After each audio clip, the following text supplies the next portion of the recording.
If you haven't heard about Anchor by Spotify, it's the easiest way to make a podcast with everything that you need all in one place. Let me explain. Anchor has tools that allow you to record and edit your podcast right from your phone or computer. When hosting on Anchor, you can distribute your podcast on any listening platform like Spotify, Apple Podcast, and many, many more.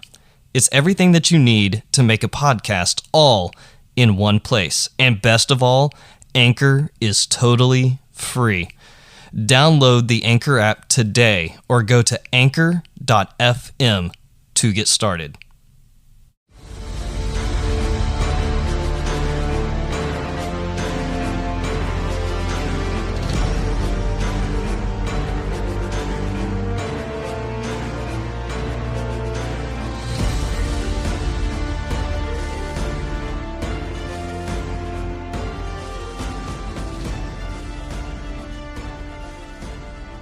From Battlefield Studio Alpha, welcome to the Wartime Leadership Podcast, where we explore what spiritual resilience looks like from different perspectives. We often focus on the physical, emotional, and social areas of resiliency, but too often we neglect the spiritual pillar. Now, this looks different for everyone. We will be exploring what spiritual resilience looks like in the lives of our guests, who are people from all different walks of life. I'm your host, Nathan Coy, and today's guest is Johnathan York with the Resilient Man Project. How are you doing, Johnathan? Hey, I'm great. How are you? Thanks so much for having me. You know what? It's been a long time in the making between us. We've been talking for a couple of months. We had a little miscue, which, I think was on my end, so that's fine. But I think it was mine. I've really been looking forward to this conversation because just the title alone, Resilient Man Project, really kind of made me start to think. And the fact that you reached out to me and I was reading your background, your background screams resiliency. Yeah, it's been a bumpy road, that's for sure. A lot of ups and downs, a lot of downs in the beginning for sure, and now a lot of ups. Whoa, man, absolutely. We were talking about your family a little bit before this. We kind of went into some of those things that you're most proud of, and you can just hear in your tone and how you speak about your wife and your son and stuff like that. Just you're definitely on a good trajectory going up. Yes, I think so as well. Well, hey, go ahead. No, go ahead. No, you're good. Hey, before we get too much into this already, let's start with 5 random questions. And these can be easy. They aren't necessarily always easy. But what combination of fixings make you the perfect burrito? Well, so I mean, at this point in my life, I have a very unique perspective. So I'm going to take it with I'm not going to use the literal terms with the burrito and the ingredients. I'm going to say, my integrity, the things that are most important to me are being authentic, my integrity. I think my life's, man, these are tough. I think that my life's journey has definitely given me a unique perspective. I see things from a lot of different angles and from the lowest of lows and the highest of highs. And I don't know. I think my perspective and my integrity and at this point, the person that I am now, not so much in the past, but I think that's what makes me the perfect burrito. All right. Hey, like I said, it's a random question generator. These things, they definitely come up completely random. What is your most used emoji? Definitely the stealth face one. Like the one where he's just like, no, like whatever. I use that one a lot. And then the mind blown one probably be a close second. Mind blown, absolutely. Every time my son talks. I don't know if that's a good mind blown or a bad mind blown, but every time he talks. Describe one extravagance that you have which you will never apologize for.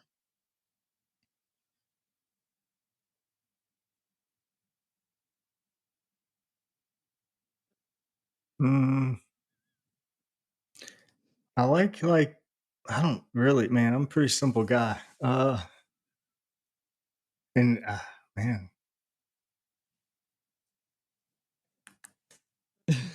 Is there anything that mm, you splurge on?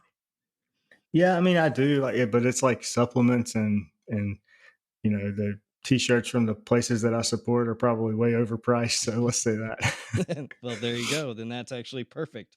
Yeah. Do you have any specialty cooking dishes that you yourself make?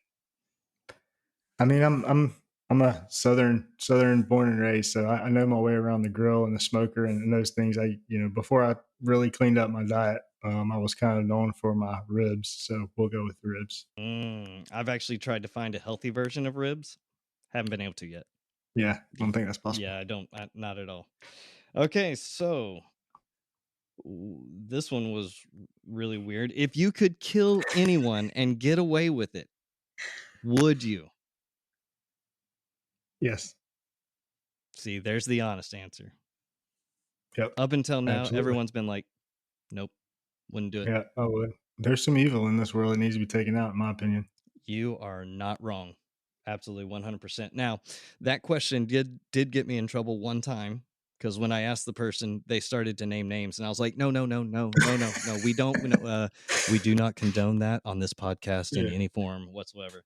What type of Hypothetically speaking, if I would, hypothetically? Yeah, maybe I should actually add that in there next time. Hypothetically speaking, if you could. So I had to actually change it to would you instead of just who. What type of imaginary scenarios do you create in your head? I mean, this one's pretty easy for me because I'm a big meditation, visualization, manifestation guy. So this morning, I have dreams of being a public speaker on stages speaking. So that's probably the main thing that I visualize these days.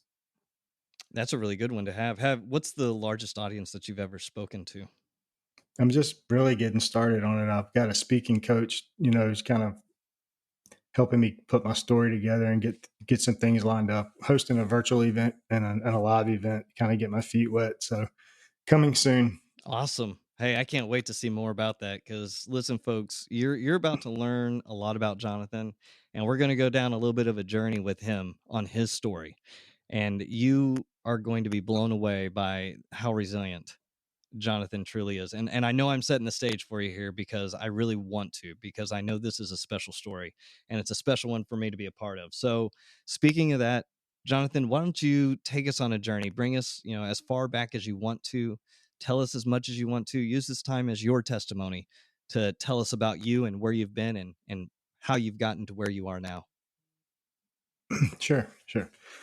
So I think to really understand the beginning of my story, you kind of have to understand the story that I was born into. And so my mom was 16, dad 17 in South Atlanta. Excuse me. Not much support really at all. And I bounced around a lot, but my earliest memory is of me and my mom. My parents are already split up. I'm 3. I'm right around 3. My mom's on a mattress. There's no other furniture that I can remember in the apartment. Mattress on the floor. Kind of sick all day from either hungover or from some other addiction or something like that. And I'm trying to open a can of potato soup and in the kitchen and can't really get it figured out. And I remember taking it to her and kind of getting her to help me open it. And I remember sharing that can of potato soup. So that's kind of the backdrop of my earliest years. Is just that. So my mom an addict since I was born, since before I was born, basically. And I, like I said, I bounced around a little bit. Ended up with dad and stepmom. Kind of was they had other kids together and always kind of felt like the outcast. There was, definitely some alcoholism and stuff in that house as well. So I grew up in a really rough area in South Atlanta where gangs and drugs and alcohol and drinking. I think I drank and smoked at like 10 and I smoked weed for the first time like around 12. So that was just kind of we idolized drug dealers. They had the cars and the money and the girls, and that's just kind of who we wanted to be, the gangsters or whatever you want to say. So that really set the tone for who I guess I wanted to be. And then my mom was also very, I watched my mom be very deceitful and never telling whole truths, and always, you know how it is when someone has an addiction, they never can give a straight answer, and there's always some form of deceit in just about everything. So fast forward a little bit, I have a fairly normal high school. We kind of got out of that area, into the suburbs, and fairly normal high school. Tons of drugs, acid and ecstasy, and drinking and weed and all those things. But when I got into my 20s, I had my daughter and son, my first daughter and son, and got married. Addiction really came out in me hardcore. The first house that I bought, I was like 19 years old, bought a house, and just so happened that the guy that lived on the same street sold meth. And I was introduced to meth at, right around 19 or 20. So spent 10 years married, or, with my first wife as a pathological liar, basically, double life, kind of halfway taking care of my stuff at home, but not really. Going back to the streets I grew up on, running those streets, still hanging out with what I knew. And eventually around 30, she had enough and divorced me. There was foreclosures in there. I mean, repossessions, just horrible human being, horrible father, horrible husband. And finally had enough of my crap around 30 and divorced me. Well, when she divorced me, I turned it up 10 notches and started running the streets of Atlanta, kind of hooked up with a pretty well-known drug dealer, and became kind of his right-hand man for a couple of years, bouncing around hotel to hotel, and landed me in prison for 3 years. So spent 3 years in prison, but I always say that prison was one of the best things that ever happened to me personally. It gave, 20 years of some sort of drug abuse, from the time I was just 12 or whatever till I was 30. And it gave me, for the first time, the chance to clear my head and actually think about who I am and who I wanted to be. And I started to really lay a foundation of faith pretty early on in that journey. Going to the, little, the guy, I'll never forget this older man. I think his name was Red. Would come in once a week and have a Bible study. And I don't know, just really started to, I was walking around the day room one day, and the sunlight shone through the thing, and I had my $5 jailhouse radio on, listening to Christian music. And I don't know, I kind of felt this presence really early on. I did. And I went to the Bible studies, and I had some people inside too that were other prisoners that were older than me that were really kind of, pouring into me and stuff a little bit. So fast forward through prison. Right as I'm about to get out, the last couple of months, my aunt and uncle would drive up, because I got to a transitional center and was able to leave on Sundays. So they would drive up, pick me up, take me to church, like drive an hour, pick me up, take me to church, drive an hour back. I mean, every Sunday. So by the time I got out of prison, I was like openly praising Christ in church. Like I had a really solid foundation of faith at that point. And it's a really good thing that I had one, because within the first 3 weeks or so of me getting out, my mom overdoses and is in an ICU for a week. So imagine a stroke victim, severe stroke victim, mouth hanging open, eyes rolled in the back of her head for 5 days, to the point to where like some conversations are being had, and I can kind of hear whispers of making decisions and stuff. And I feel like I just basically prayed my mom alive at that point, because I had lost so much time.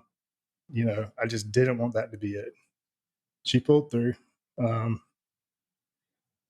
And back up just a little bit. So my sister and her boyfriend, when they would come around my mom, when you mixed my mom's addiction and then their access to drugs and stuff and their addiction issues, it was just a very toxic, recipe for disaster. So,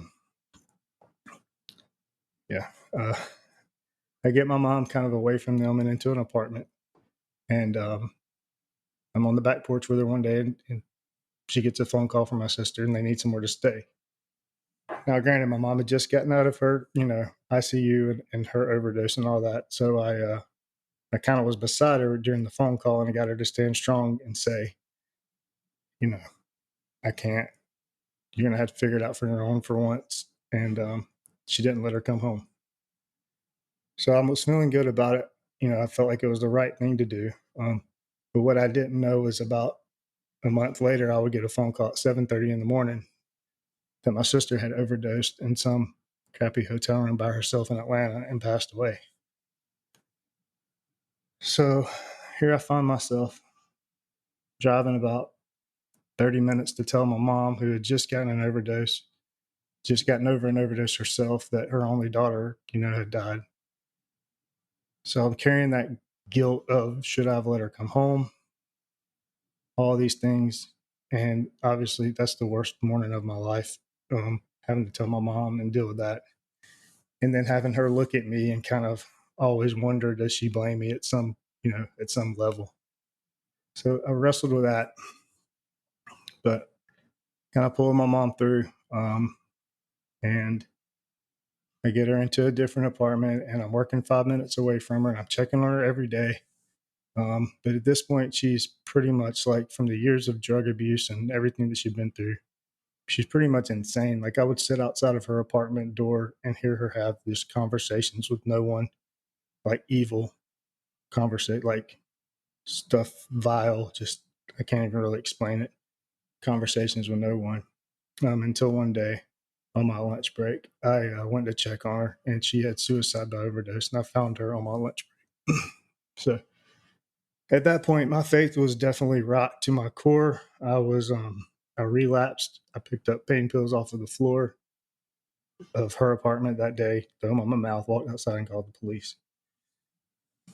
So that's kind of the end of the downward spiral. A couple of months go by, um, and like I said, kind of going back to that foundation of faith and stuff. And I feel like that's the reason that I was able to call my wife and say, um, "Hey, this is going on." And for the first time, I kind of handled it like a man. I called her and I said, "Hey," I called her, got her home, sat her on the couch, and I said, "Hey, that day I relapsed. I've been doing this for I don't know, 2 or 3 months, something like that, and I need help."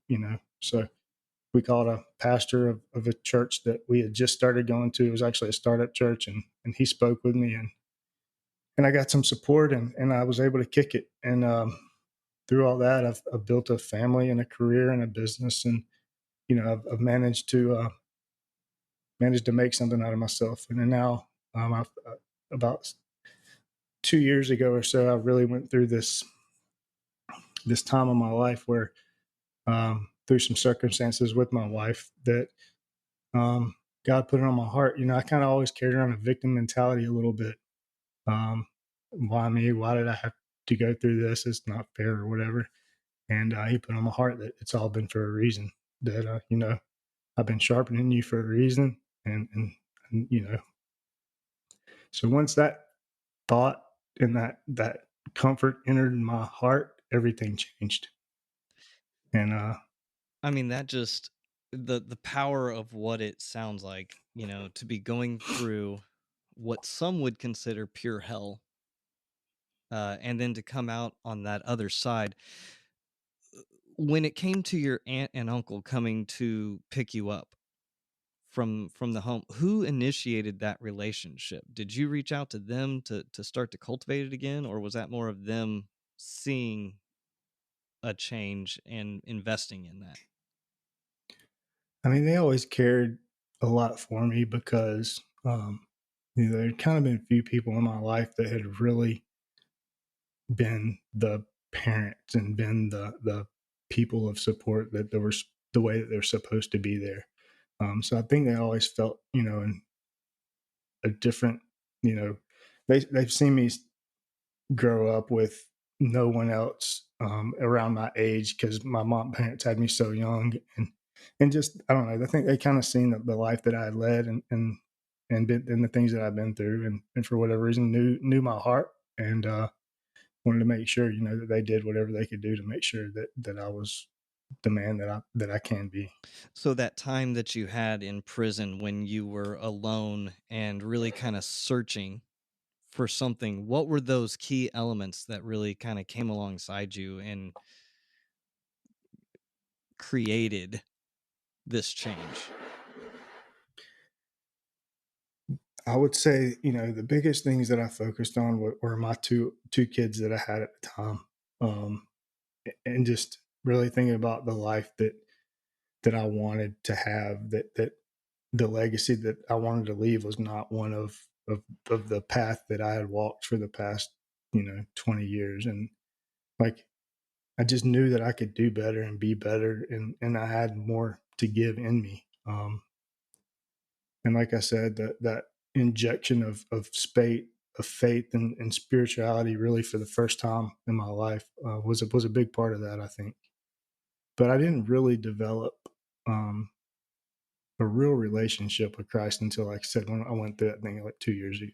Like I would call myself a Christian, up to that point, but I don't think I really understood it until just 2 years ago. Yeah, and I think few people actually understand what the love of Christ is until you go through something like this, or through the point to where, you think Job, where you finally hit rock bottom type mentality.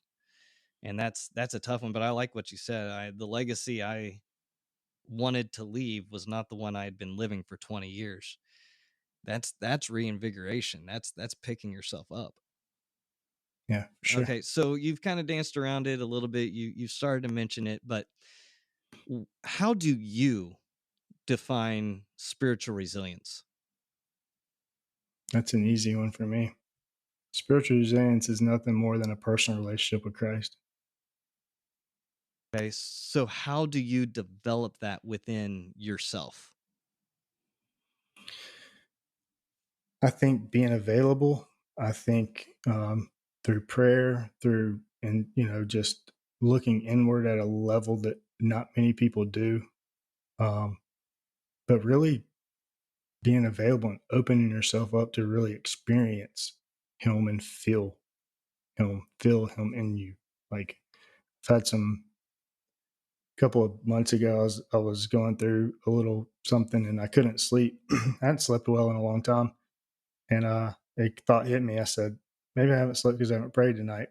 And before I could pray, as clear as I mean, before I could, I was at a hotel room out of town working, and before I could move the covers, as clear as day, I heard, "Get on your knees." And then before I could get out of the bed, a little bit louder, a little bit firmer, clear as day, "Get on your knees," to the point to where I'm in my hotel room by myself and I go, okay, okay. I hit my knees, and I have to back up a little bit. The Sunday before, the pastor was preaching on Ezekiel and how um, he wanted to go back to Jerusalem because it had been 100 years since Jerusalem was destroyed. Yet he wasn't a carpenter or a builder, and he didn't really know what to do to go back and help his land. So he prayed for intensely for like 4 days without ever asking for anything. And it hit me that day in church. I said, "Man, I've never prayed like that ever." Mm. That night, I hit my knees, a dirty hotel room floor, facing the carpet. And when I tell you that the energy that entered my body was so intense that by the time I made it back to my bed, I was like convulsing for like 2 minutes and I couldn't stop shaking. It was the most surreal, just intense feeling that I can't explain it except for just energy and warmth. And um, I don't know. I've had a few experiences like that since then. And the more available I make myself, the more obedient I make myself, the more he manifests himself and shows me that I'm on the right path. Oh, absolutely. 100%. So that's the personal side of the relationship with Christ. How do you transition that into your family? Because you're married now. Mhm. You've got your kids. How has that been built up within your family unit now moving forward for the past 2 years? Yeah. So when we went through that thing and all these things started happening, I changed internally, but I never really talked about it. Because I feel like it's one of those things where you have to like lead by example. So I just changed everything I did without really talking about it, to the point to where my wife, obviously noticed and seen the fruits of my work and everything. And so she kind of started to change with me. And then before you know it, I become like the real like leader of my home. And I, it's been, it's a work in progress. I mean, it takes time. It's taken me 10 years from the time I got arrested through this and this and this and this, up and down, and forward, backwards, figure something out. So like, don't let me like I've got everything figured out or whatever. But I'm the leader of my home. I'm the spiritual leader of my home. Um, you know, I pray with my kids. I let them see the way that I praise, and I don't know, man. It's just in everything that we do, they understand that He is the center. And I think that's the first part of healing, is understanding that you are in fact broken. Because you can't heal what you don't know isn't broken. Yeah, for sure. And this internal work, this really is just kind of getting started. Really, really looking in, and so I think it's probably a lifelong journey. I don't know that you ever quite get there. I know I know as a Christian, we never get there until we get home, right? But I don't know. It's a work in progress, man. Never stop learning, never stop growing. Pay attention, make yourself available, have faith, and walk. Yeah, 100%. I definitely could not have said it any better by any stretch of the imagination. You have lived through so much. You've gone through so many different things that we could unpack going forward. But I'd like you to pick just one specific moment and kind of walk us through how you had to rely solely on spiritual resilience in order to make it through something. Give us that one portion that speaks to you personally. Yeah, I think it would be, from the morning of having to tell my mom about my sister, through sitting outside of her apartment and hearing all those things, and not really knowing what to do, not even know if there's anything that could be done. Honestly, I don't think that there was at that point. I just had to believe, and I just had to have faith. I just had to have that relationship. I just had to trust. And I think that's probably the hardest thing to be able to do, especially, I mean, thinking back to your mom and you having to help her make the decision to say no to your sister coming home. It wasn't the idea and the concept that you weren't able to, but you understood where your mom was in that moment and why it needed to happen, and trying to navigate through that with her. I think there's always going to be that thought of what if, did I or did I not? But those are those decisions and choices that we have to make in order, because of the fact that you'd been there and you'd seen that. Yeah. And then, like, now I think you get to a place where you kind of understand that, as bad and as hard as everything was, it's how it had to be, to get me here. I almost view my mom's life. Most people would view it as one way, but I almost see it sacrificial and beautiful at this point, because it's made me who I am. Sacrificial and beautiful. Wow. I mean, to look back and be able to see it in that way, to be able to paint that picture just a little bit differently. But using your story from the past to move forward, what are the types of things that you're doing now in order to help other people, maybe that have been in similar situations as you? Yeah, for sure. So, 3 or 4 months ago, just kind of looking at the world around me and everything that I've been through, I couldn't just sit back anymore. So we started Resilient Man Project. Started as a podcast. I mean, we're 12 or so episodes in now. But it's quickly, turned into a good, solid social media following, and I'm gonna, start public speaking, hosting events. I want to start a community, um, all these things, are in the infant stages for sure, but they're, it's like I just sold like my golf club, all kinds of things that I used to do, for fun. And I just at this place where if it's not, I used to be this huge football fan. I mean, I'm in Georgia. We play for the national championship tonight, and I like barely even remembered that the game was coming on. And it's like I'm just at this place where if it's not like purpose driven, if it's not making an impact, I just don't have time for it. And I don't know. So Resilient Man Project is where my heart is. I mean, I have another business.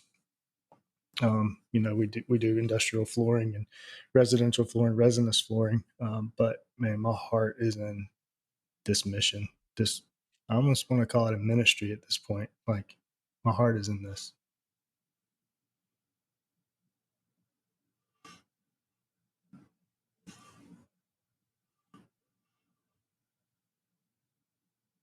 Lost you. I lost you. Oh, you got me now? There you are. Fantastic. Yep. Sorry. Sorry. You know what? First rule 101 of podcasting: don't mute yourself and then start talking. I kind of did it the backwards way. I apologize to Jeff, who is going to have the joy of linking these together. Yay, brother. I think that whenever we talk about ministry, we try to take this concept and idea of our company. So like taking Wartime Leadership Ministry or Resilient Man Ministry, only to realize that sometimes that can kind of throw some people off and turn them away from what we're trying to do and what the outcome is that we're Yeah. shooting for. So I have actually personally left that off of the name, the LLC, just simply because I want to be seen and be able to invest in others in that way that Christ would, without necessarily like, I don't want to say shoving it down people's throats, but you know what I mean, right? I understand. Yeah, 100%. Yeah, it's kind of weird, or not weird, but it's kind of crazy that when this thing started, the whole premise was I want to share my story, but I don't necessarily like you just said, I'm speaking to past versions of myself. The last thing a past version of myself wants to do is to be preached at or whatever. So I want to like continuously point to Christ as what got me here. But it's taken a complete turn since it started. And I mean, like he's out in front of everything I do. And it just is what it is at this point. Well, and even the T in resilient is a cross in your podcasting logo, which is really beautiful to be able to see. It pops out. So I guess in that way, without saying it, you're saying it. That's right. So really, really awesome. What is the Resilient Man Project? What are you doing with that? The podcast? The podcast is I bring people on kind of like myself that have been through things and see, I feel like that men have a hard time being vulnerable. Men have a really hard time sharing. But I also think that men are kind of just waiting on somebody to go first, kind of gives them permission at that point to share their struggles and their stories. So it's kind of the idea, if you listen to the first couple episodes, I definitely went first and kind of shared everything. And the response has been amazing. So other guests now have come on and kind of shared theirs, and we talk about the things that they learned. It's not always spiritual. Some are, some aren't. We talk about what they've been through, the lessons learned through that, and stories. And that's really the premise. Is just, I want men to, man. There's so much power in vulnerability, and that's it, man.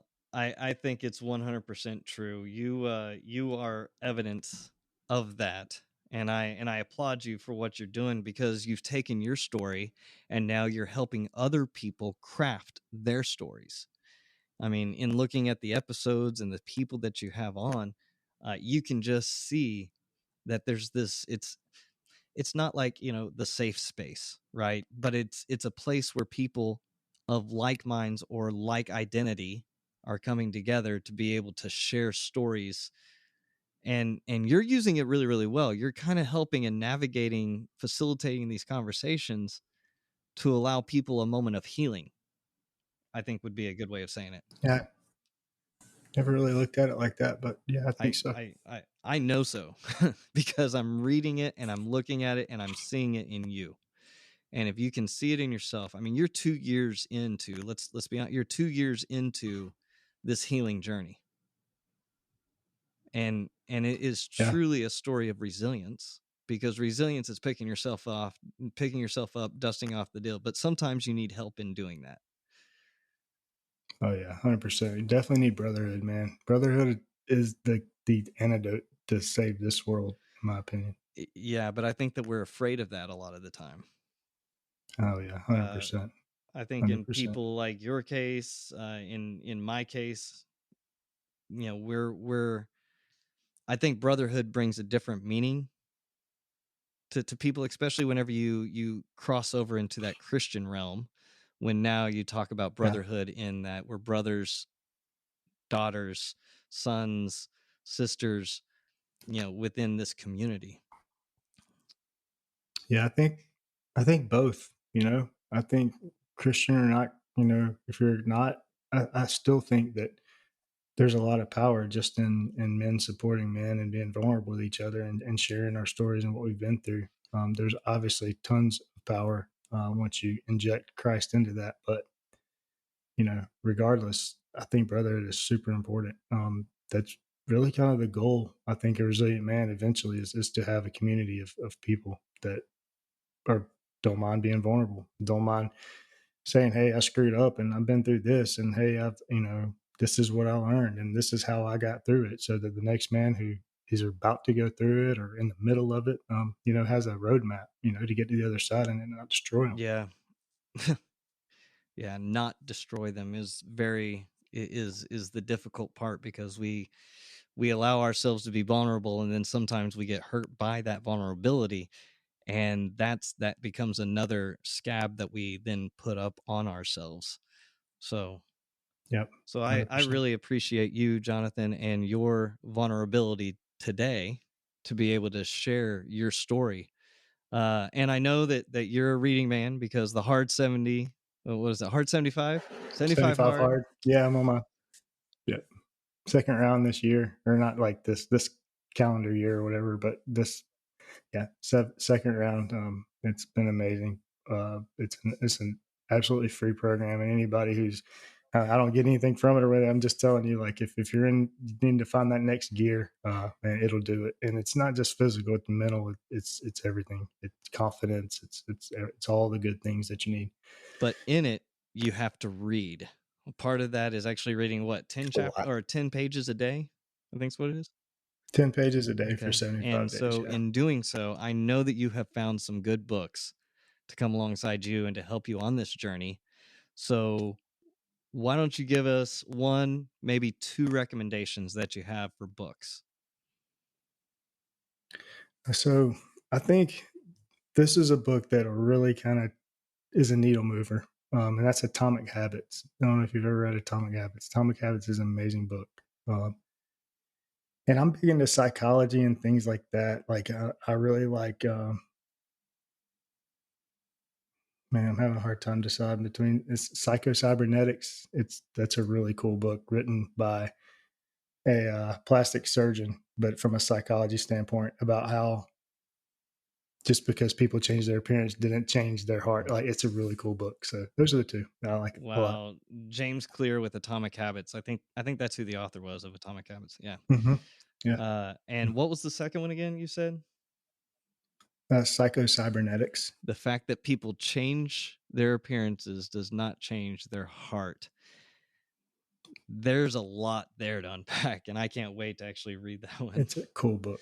Well, hey, Johnathan, do you have any final words for the listeners that we have today?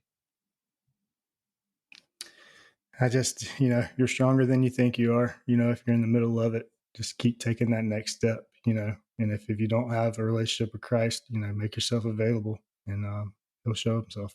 Well, Johnathan, I appreciate you allowing us to come on this journey with you, to just have this short, you know, less than an hour episode to be able to unpack what was years of pain and turmoil, but you, sir, are truly resilient, and a resilient man has others that join him. So if you want to connect with Johnathan, we will have a link to all of that below, as well as the podcast. I'm going to go ahead and post that in the description below as well.